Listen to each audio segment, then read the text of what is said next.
Hey folks, welcome to another episode of the Application Security Podcast. This is Chris Romeo, Chief Security Officer at Security Journey and also co-host of the podcast. I'm flying solo today because Robert is somewhere traveling the great American outdoors, solving AppSec problems here and there and everywhere. But I'm excited today to be joined by Brett Smith, and I'm going to get to asking Brett his origin story in just a second, but Brett and I met at an unconference where we were both speaking, and a couple of things he said really caught my attention. I'm like, I got to interview this guy because there's a few things we got to unpack, but we'll get there in just a second. But Brett, people like to know where our guests are coming from. And so if you would share your origin story and how security has intersected what's happened in your career. So, I'm not like a straight out of college into computer science guy. I took the long way in. When I got done with high school, I started college, got bored, quit college, and went and became an electrician. I was an electrician because I was tired of working on cars with my father. But the whole time I've been playing with computers my whole life, right? I mean, since I was like 12, 13, no, not even 11. I worked on Apple IIs. I mean, I had an 8086. I was building my own computers all through the 90s. I was installing Linux on them, right? But I'm working as an electrician. My back's hurting the one day. I go to the doctor and I go, Doc, man, my back's killing me. What can we do? And he goes, do you wear a tool belt? And I said, yeah. He says, yeah. Do you carry a toolbox? I said, yeah. He says, do you go up and down ladders all day? I said, yeah. He says, get another line of work. So I went straight to eCPI and signed up. And then within like a couple weeks of eCPI, I got a job because it's the bubble. It's 97, 98. I mean, they're hiring anybody. And I got a job as sysadmin, a junior sysadmin. And I followed this pattern in a lot of the companies. I'm the junior sysadmin, the lead sysadmin quits, and I become the lead sysadmin, and I'm not ready. So that was the first time I ran into security because we were ripping out NT4 and putting Windows 2000 in. And I had to do all the admin stuff and all the automation around that and the security there. And I had Macs and I had to secure the Macs, which was impossible at that time. And so that was like my first run-in with, oh my God, I've got to keep things secure. The kids, in the classes would do anything to those machines. So we moved forward a couple of years and I joined a startup, junior admin, lead admin quits. I become the senior admin. And this time I've got Cisco VPNs and I've got, I got a data center and I got to keep all that secure. And I'm, running through doing firewall rules, IP tables stuff. Anyway, so that, was second sysadmin job. And I'm like, you know what? I'm tired of being a sysadmin. This is ridiculous. You got a pager. You're getting up at 2 a.m. and riding your motorcycle all the way across town to go into the data center and go fix something that went down. I was like, this is stupid. So I go to IBM and I become a tester, right? And so testing's great. Like, I didn't have to worry about security at all. Felt relieved. Wasn't making a lot of money. Went to another startup, admin. Lead admin quit. I became the senior admin again. Security in my life again. The one where you've got the SSH tunnel to the back door of the data center just in case the VPN goes down, right? And then violation nowadays, but it saved me that day. So I didn't like that again. Well, it was a startup. It died. Most of my startups died. And I went back to IBM to test again. And then I was tired of testing. And I said, okay, well, I'm going to go get some money. And so I went and became senior sysadmin at a company that was getting ready to go public. And that's when I really ran into security headlong, like bam, right there, right?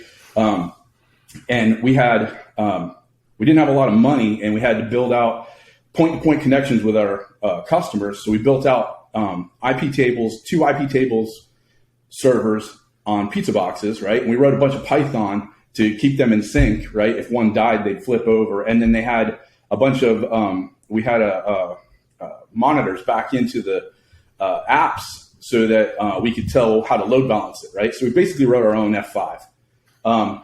And so that was first security there. And then I had to start taking the production data and shipping it to Arizona into our warm standby. And I had to, secure that pipeline, and I had to worry about all that. And then PCI DSS hit. And I had to go segment off the network. So I went and got Juniper certified, put in all these Juniper switches, built out all these ACLs. Man, I was burnt. By the time that happened, I was done with security. I'm like, I'm tired of this. I had to use a jump box just to get to the other jump box just to get in to work on stuff, right? I'm like, this is ridiculous. So I finished up the job with all the ACLs, and I didn't put any notes in there at all. No notes, just tons of security rules. So I quit that and went to become a developer because developers don't have to care about security, right? So I'm at this another startup called RPath, and I'm babysitting the Linux distributions. And we had 2 Linux distros that were RPath Linux, right? And then we had CentOS and several flavors of CentOS, several flavors of SUSE. And so after we had a couple of customers still using our RPath Linuxes. So every time a CVE came out, I had to go backport the patch into our distros, right? So when there was like a really bad one, right? And so I'm patching open SSL the one day, and I'm like, oh God, security, it's back. So, but it still wasn't too bad. It was pretty automated, and I felt pretty cool about it. And then that startup died. You see a pattern here. And SAS bought us, not the company. They bought the IP and they gave us all jobs. So the stocks I had were completely useless. But anyway, so now we get to where we are now, right? So I've been at SAS for 10 years, the longest I've ever been anywhere. And I am now building out this next gen pipeline, right? And the original pipeline is pretty insecure. Yeah. And so when I was looking at Salsa, right, which is a security spec that has been put out from Google to help with the executive order to secure the supply chains, and I was going through all of the stuff in Salsa and comparing it to our supply chain, and I was just like, oh my God, we are like open everywhere. There's more attack vectors here than there are people in this company, right? And I was like, oh man. So then I've been the past 2 years trying to figure out what's the next pipeline look like and how do we keep it secure. So that's kind of where I am. And so you wouldn't give yourself the moniker or title of security person, Dan? Is that what I'm hearing? No, I'm architect. But you know what? Architects have to worry about security, and if they don't, they're in trouble, right? If there's an attack vector in the pipeline I designed, right, and it gets exploited, I got to find a scapegoat, or it's going to be me. So, yeah. Maybe one of my coworkers will be like, he was supposed to do it. No, I wouldn't do that. I'd take the heat, but still, it scares the daylights out of me. My brother's a Marine. He works in crypto and stuff, and they use solar winds. Okay. And they have large ammunition things, and the solar winds with the vulnerability that got to them through the supply chain. So I can't have that happen. We've got government contracts, and I can't let our customers be affected by something that I didn't go through the trouble to secure. So yeah, that's kind of where we are. Yeah, no, I mean, it makes sense. And it was fun to hear your origin story there because I'm from the same vintage as you are. And so you're talking Apple IIs and building computers in the late 80s and into the 90s. And, so I was in the same place you were from that perspective. Like that's part of my history. And I got to application security from the sysadmin path as well. Like that was my, someday we'll get some developers to come on and debate. You and I will be the sysadmin group, and we'll have some developers that got to security, and we'll debate who has the better foundation. But I feel like as a sysadmin, I learned the network, I learned TCP/IP, I learned Linux. When it came time to try to secure these things, I understood the foundational principles for how they worked. And what all the protocols did and how you wired them up and made them work, sometimes in an insecure manner. But transitioning to a security person, it was like, okay, now I put security on top of what I know about Windows NT or Windows 2000 or whatever. And then I'm able to really become a security engineer because I know the underlying pieces as well. Right. So one of the spots in my journey where I was running away from security was when I was a tester at IBM. But honestly, what I did at IBM as a tester set me up for what I've got to do now, right? And I'll tie these two together for you. So I'm working at IBM testing SCSI systems and storage, right? And it's all mostly Linux. I'm like the Linux guy by now. Like, remember the story I said Windows 2000? That was one job. It was the last time I ever worked on Windows, right? I've been Red Hat and SUSE and Linux my whole career, basically, right? So as a side hustle, I've got this whole rack of servers that are like idle, right? And because we're not testing them anymore, they're out of date. So I'm building Linux from scratch over there, right? Every day and scripting it up, right? And then I'm installing all the stuff on the SCSI and running the tests, right? And so the Linux from scratch stuff taught me how to compile software and how to patch software, right? So now you flash forward to our path and I'm like patching our old stuff, right? But you take the testing frameworks, right? And you take the fact that I know how testers work and I know what all the testing does. Now I am set up with a platform. I can go secure it, right? I can go make this secure because I'm going to tell you the truth. You know, if you've got the testing framework has to be secure too. It can't just be the software that we produce. You know, the supply chain has to be secure. Yeah, I mean, there is a weakest link, right? And there is always a weakest link, and that somehow is what attackers are able to sniff out and figure out wherever the weakest link is. And we've seen it in the build pipelines in the last couple of years. You mentioned SolarWinds. Yep. There's been a few other examples. Like we know that's where attackers' heads are going. And so, right. Brett, you know, one of the things that really, when I first met you, that caught my attention and I told you this at the time, like, we got to have a podcast interview about this, is you were explaining to me why you hate security. And I was like, okay, this is a message. This is something that security people need to hear. And also developers that are being sent requirements and things they have to do from security, they may want to join in and say, yeah, I agree with Brett. But I think security professionals need to hear this too, because we so often say and look at things from the perspective of, hey, we're from security. Hey, Brett, you know, I'm from security. I got all the answers. When in fact, we really don't. But I really want to understand why you've come to this conclusion at this point. So I hate security. I've had enough of it. And it's even worse now because, you know, I'm about 2 years into this journey of securing the pipeline, which is traditionally not something you secure. Well, okay, so when you go out and do something, right, if you don't have to worry about security, it usually is really easy to go do and get done, right? And you just go out and you blast it, right? And then you got your stuff and it's running and it's like, you know, you're like, look at my pipeline. It's awesome. It's doing all this stuff. And then they're like, you got to go put authentication on that endpoint. And you're like,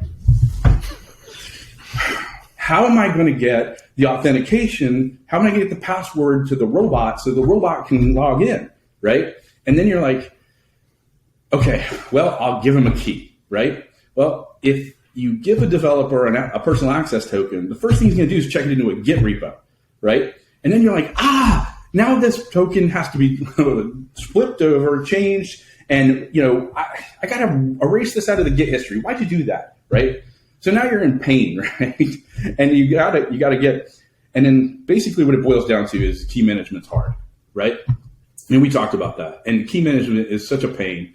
And if I didn't have to do it, man, stuff would be so much easier. And we all want life to be easier, right? And you take something that used to take 15 minutes to go do, and now it takes you 2 days because you got to think about the security while you're doing it, right? And you can't get away from it. You listen to my story. Like, I kept running away from it. I was like, I am tired of working on security. I've had enough of this stuff. I want to go somewhere like a 20-dude. I want to go to a 20-dude VC-backed startup and just do whatever I want, right? Well, if you do that these days, you're going to be unemployed. And so, yeah, I hate security, but it's a necessary evil, right? It is the necessary evil. And if we don't think about it up front, it makes it even harder to implement later, right? You went and built out this beautiful pipeline. It's got no authentication on it. Well, going and putting it on it later is really hard. And then it ends up bolted on instead of being in it, right? And so with this next pipeline, we're building it in as it goes, right? And we're how do I put it? We're trying to modernize as much as we can, right? It's OIDC, it's OAuth 2, it's JWTs that are short-lived. right? The robots talk to the robots, and when the robots are talking to each other, they're using the JWT that's really short-lived. So if you, Chris, who I know is notorious for this crap, goes and grabs my JWT, you got about 30 seconds to use that JWT before it's null, right? And so I reduce my attack vectors, right? And then I, start working on micro-segmentation of my network, right? If you don't think about micro-segmentation of your network to begin with, you can't do it later, right? It's just, you can't do it later. And so, that's why I hate security. My life used to be a heck of a lot easier. All right. So here's the title I have for your, I don't know if it'd be biography or autobiography, but I hate security, but it's a necessary evil. It's kind of like what I see is your story. This is, we'll call it the Brett Smith story. Maybe it'll get picked up on some movie network somewhere, So my nickname is, at work is Smitty, obviously. We had a business plan one time. My lead tester was going to follow me around and write down stuff I said and make t-shirts out of it. It's going to be awesome. We're going to be rich. And here I am doing security again. It's a good startup idea right there. Just follow somebody around and make t-shirts.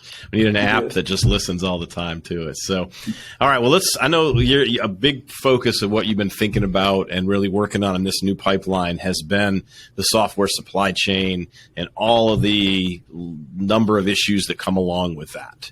And so let's start walking through some of the things that have been important / crucial to you as you're designing this new pipeline from the beginning and making it secure along the way. So the first thing that you were mentioning to me before was verification. Let's talk about what is verification and why do we need it? So verification is one of the things in supply chains we don't do, right? So if you have developers, right, you have vulnerabilities. And then if you have a supply chain, you have attack vectors, right? And if you have a supply chain and developers, at some point, those developers are going to curl pipe bash stuff into your containers, right? And they're not going to verify the SHA-SUM, and they're not even going to know where it came from. It's something they copied off the Stack Overflow and pasted into their Docker file, right? So verification, right, means you onboard all of your third-party stuff and your first-party tools first. You onboard them, you create attestations for them, right? In SALSA level 4, you sign those attestations with a key. Remember key management. I love security. So you sign the attestation with a key and you put it in signed provenance over in a service, right? And then when your robots come along to go do the work, the robots grab the signed provenance, and the signed provenance says, this binary has this SHA-SUM, and this signed provenance is signed by somebody I trust, so I can trust this SHA-SUM of this binary. Now we can use it, right? So we take that, right, and then we take it farther, because now we're talking about supply chains. Supply chains are big, right, or small, depends, right? They usually cover a lot of different stuff. And then you get into, what do we have to verify? We've got to verify the environment, the materials, the process, and the artifact, right? So it's not only the binary I'm checking on, right, which is the materials, or the source code that I'm checking the SHA-SUM of, right? It's the commands I'm going to run with those binaries that you've got to go check, right? So I've got it in that signed provenance. I have a record of all the commands I'm going to run when I pull that binary down, and I'm going to SHA those and make sure that I'm not running some command that's not in that provenance, right? And that's part of the process. And then I'm going to drag out a bunch of environment variables, and I'm going to make sure that the environment I'm running on, right, the architecture, the VM, I'm going to make sure that is what it says it is before I do anything, right? Because all of that's attack vectors. So that's what verification is. In SALSA words, it's signed provenance. And it's hard. The tooling for it is not done. In Toto is one of the open source things that we could use for this. They've got a spec, and they've got Go and some Python libraries. The spec's really good. You should read the in Toto stuff. Recore from SigStore is a transparency log that they don't really want you to store provenance in, but guess what? You could just jam provenance right in there. Because, if you've got a developer and you've got a database, inevitably they turn it into a blob store. So I did that. We all have. Come on, we all have. Yeah, I know. So anyway, there's the tooling's coming along, but a lot of the tooling's nascent. The guys are just getting started on all this stuff. So, but verification is really important, and you should start. I mean, at least if you're curl pipe bashing something off the internet, you should at least SHA some it before you run it, right? I mean, I don't know what else to tell you. So, I mean, it's kind of like a bare minimum level of a check. Okay, so S-bombs have been all the rage over the last year and 18 months or whatever. They're being pitched as the answer. And so do you see S-bombs as truly solving the problem here, or is it S-bomb plus some more stuff that's going to be required to really solve this? Yeah, so S-bombs are cool. We should do them. And the tooling for creating S-bombs is getting pretty good. And most of the major companies like Black Duck and Sneak and Veracode are starting to support generating S-bombs from your scans. But the thing about an S-bomb is that it's a static list of your dependencies, your copyrights, and your licenses, right? And so I build my binary, right? And at that time I built my binary, I create my S-bomb, and these two are static. This is immutable, and this is not going to change because this is immutable, right? The problem is that the vulnerabilities change, right? So the vulnerabilities change every day. And so there's a spec out called VEX. VEX is a vulnerability exploit exchange. Okay, so now that I've said it, now it makes more sense, right? So what I do is I take my S-bomb and I rerun the vulnerability report against it and create a new VEX, right? And then in the VEX, I can go and say, yes, there's 2,000 CVEs. Please don't freak out, okay?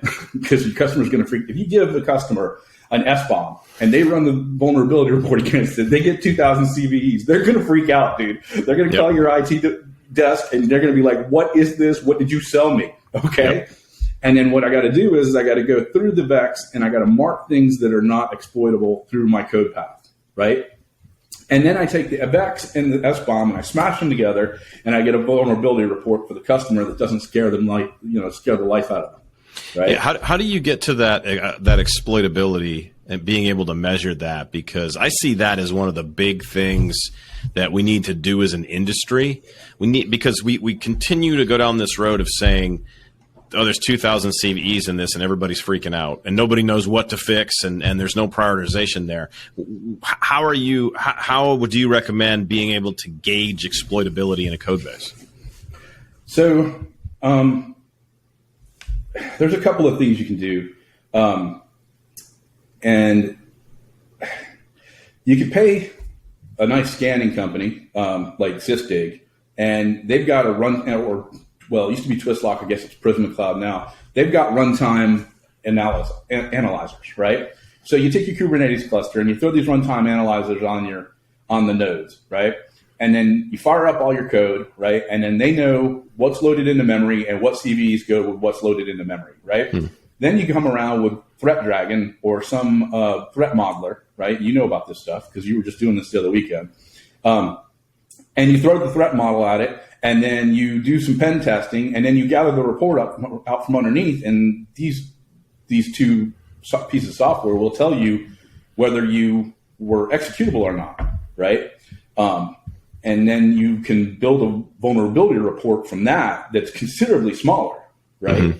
Yeah. And that would really, that's really one of the best ways to do that. Now that's expensive, right? So there is an open source path, but much like all open source type stuff, it's a box of Legos. So you got to build the Death Star out of a box of Legos. Good luck with that with no instructions. But eBPF runs in the kernel, and you can write eBPF modules that run in there and can do security scanning live while your stuff's running, right? So the open source way to do this, like if I'm a startup and I got a bunch of VC money, I'm employing 20 of my best friends for the next 2 years, is we go write a bunch of eBPF modules that do the security scanning kind of just like what I said, right?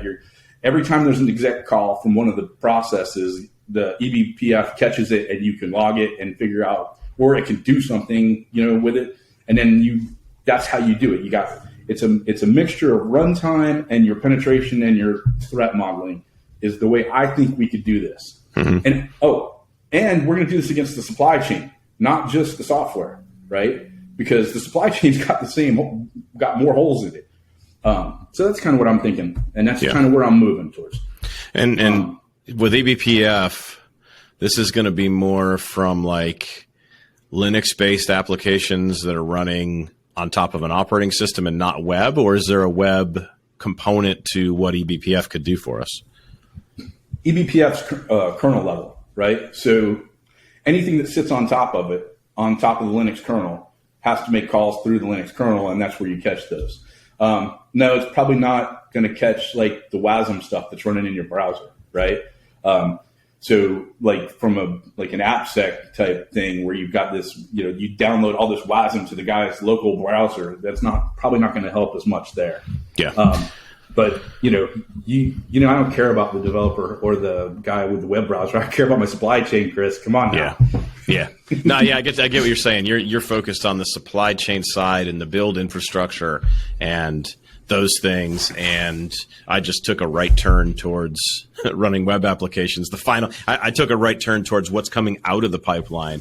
And you're drawing me back into the pipeline though, and saying like, we're focused on protecting the pipeline. There's other stuff that we can use. And I know there's other stuff we can use like RASP and whatnot for runtime protection in the web app once it's pushed out of the pipeline. But I get what you're saying. We're turning the ship back and saying, no, let's look at the pipeline and protect the pipeline itself.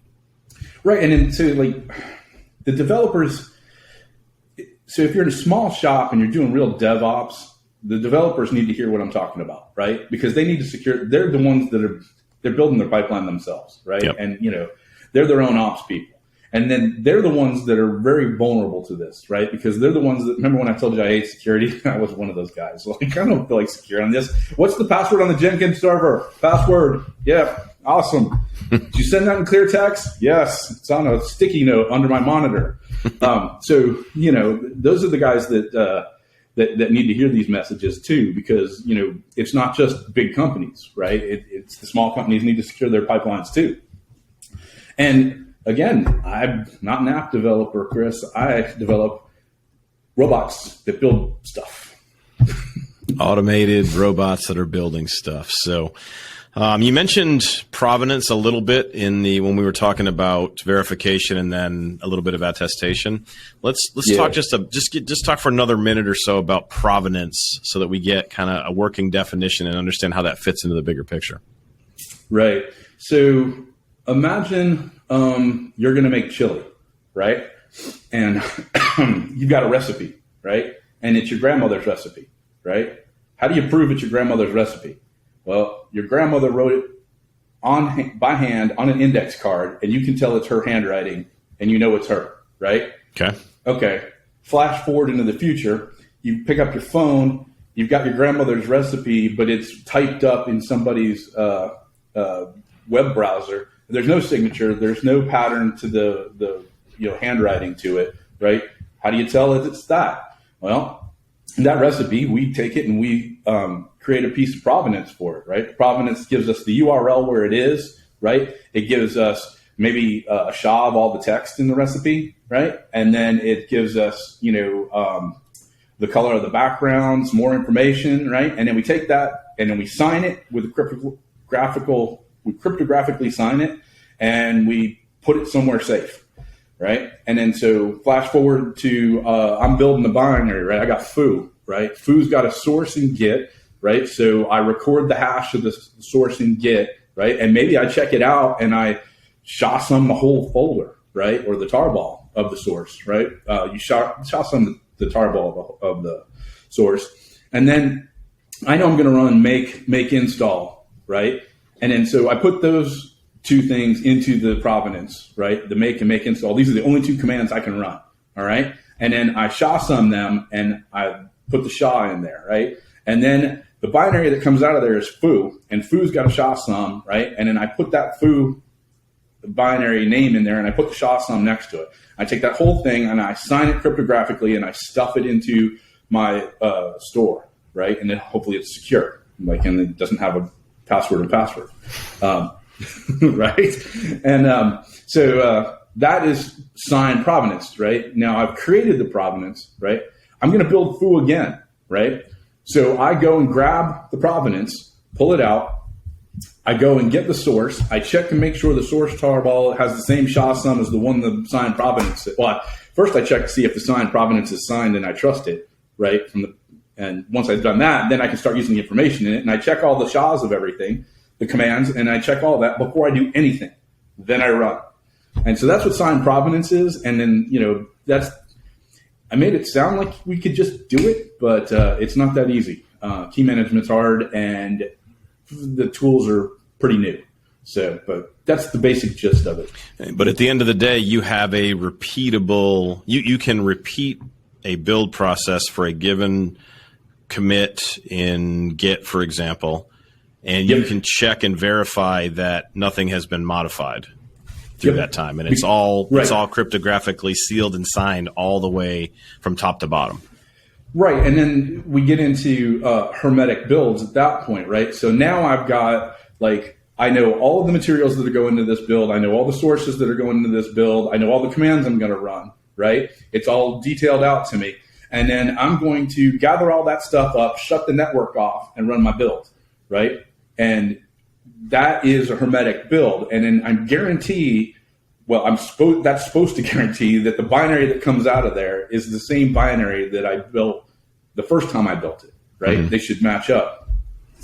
Another crazy idea I've run into, and you'll like this one, is I met up with a DevOps person, and she was telling me that they have two different build pipelines, right? I think she said one was Jenkins and one's like Tecton or something like that. And they run the source code through both of them and check the binary on the backside.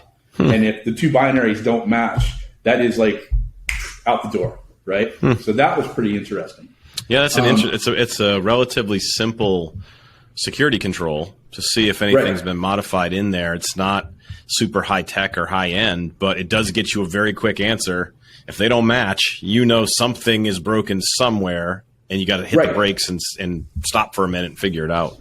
Yeah, no, it's probably Jenkins, but anyway. This might be the local leader of the Jenkins user group here, Brett Smith. Dude, if there's anything, if anything comes out of this next pipeline, there's no more Jenkins in my shop.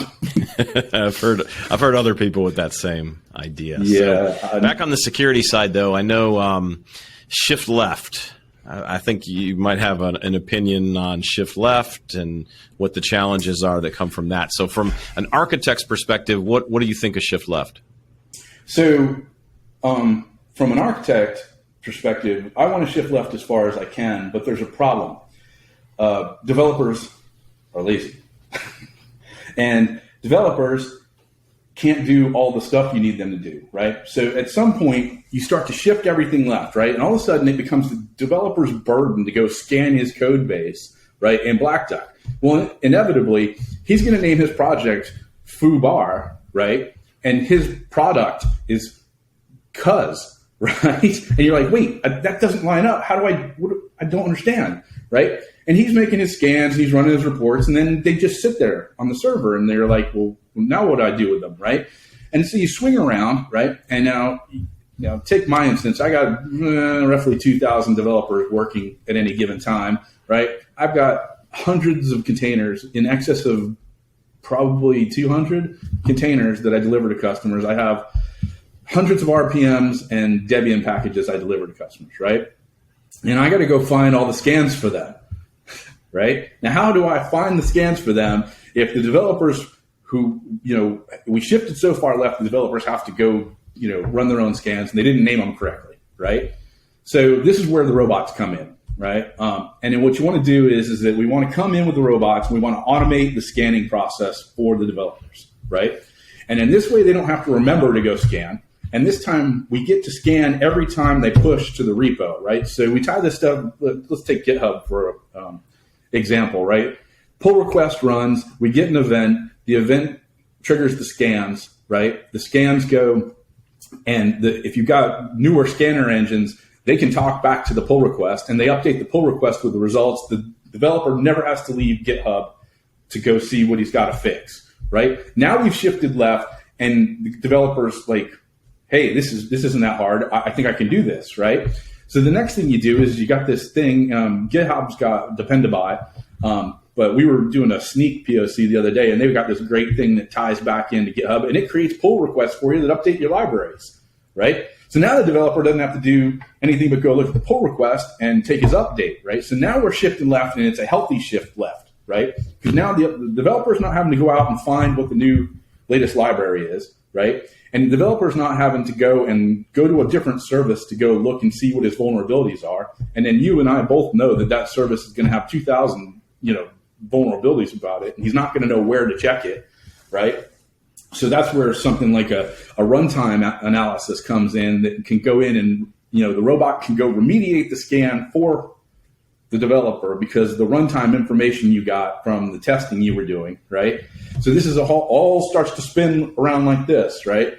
And then all the scans are named properly, right? And they've got the name, the version, and the release on them. And I can go, okay, I'm sending foo 1.0.0 to the customer. Let me go get the scans for foo 1.0.0. Let me go generate the SBOM. Let me go get the third-party notices.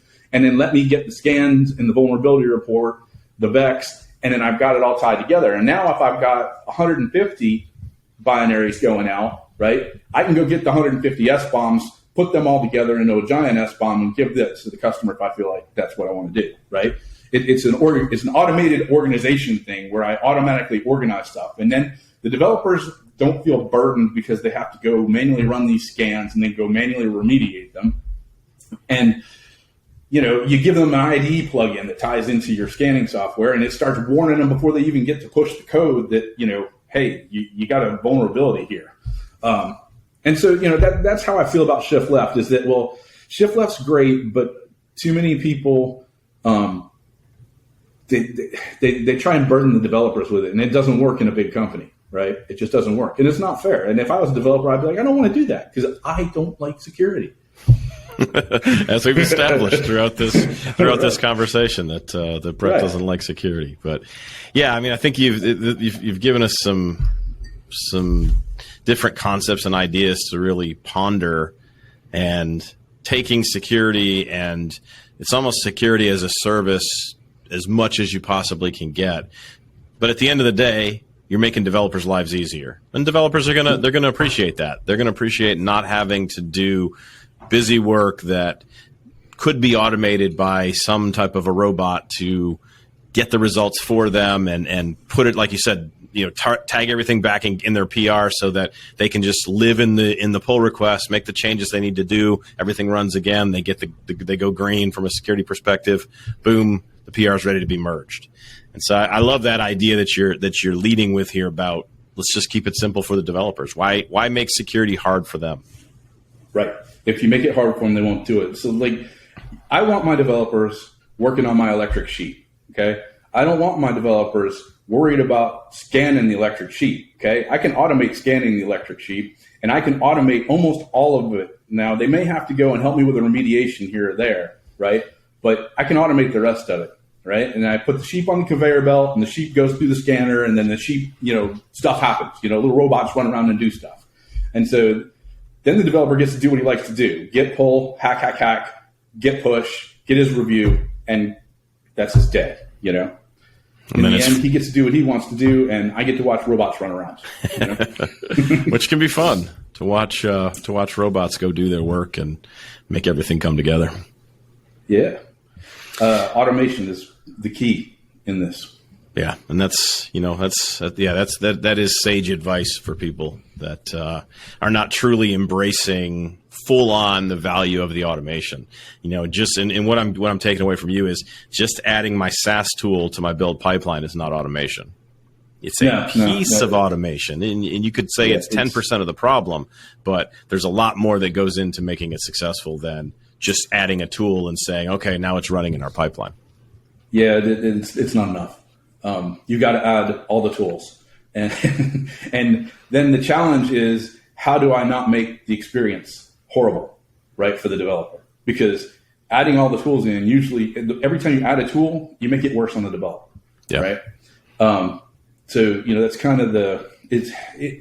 it it's the real challenge of architecting a pipeline is making it where it doesn't seem complicated, and it's easy to use. So from a key takeaway perspective or a call to action, we've talked about pipelines and verification and attestation and provenance and some of the challenges that come in shifting left if you don't do it correctly, and then even automation. But what would you offer to our audience as far as an action or something that they could do as a result of what you've shared with us today? So, and this might not be exact answer to your question, but the thing I think about a lot is that I talk about all this security and securing the pipeline, right? And then what I need to do is dog food that security, right? And so once you get a secure pipeline, you should build all the tools in that pipeline with that secure pipeline, right? Because then you get all the stuff that you're getting for your electric sheep, you get for free for your tooling chain, right? So you're getting your signed provenance, you're getting your scans, you're getting your remediation, you're getting your updated libraries, and then you know that your tools are being held to the same standard that your product's being held to, right? And I don't have developers out there building a Docker image on their desktop and pushing it to a registry, and that's one of the tools we use, that's got 15 curl pipe bash commands inside of that Docker file that they didn't check one of the SHA sums. That Docker image was built through the pipeline, signed provenance, hermetic build, out the door, goes back into the pipeline to help build the electric sheet. So there you go.